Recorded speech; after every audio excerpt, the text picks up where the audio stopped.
कुछ परंपराएं समय के साथ पुरानी नहीं होती, वे हर वर्ष हमें हमारी जड़ों से फिर जोड़ देती हैं।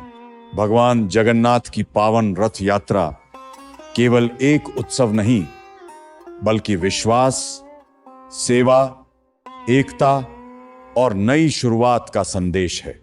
विभाट टेक्नोलॉजी प्राइवेट लिमिटेड में आयोजित इस पावन रथ यात्रा ने यह एहसास कराया कि आधुनिक तकनीक की दुनिया में भी हमारी संस्कृति और संस्कार ही हमारी सबसे बड़ी पहचान है।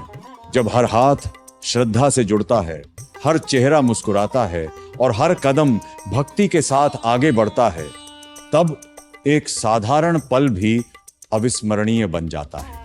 भगवान जगन्नाथ की कृपा हम सभी पर बनी रहे। जीवन में सुख, शांति, समृद्धि और सफलता का रथ निरंतर आगे बढ़ता रहे। जय जगन्नाथ।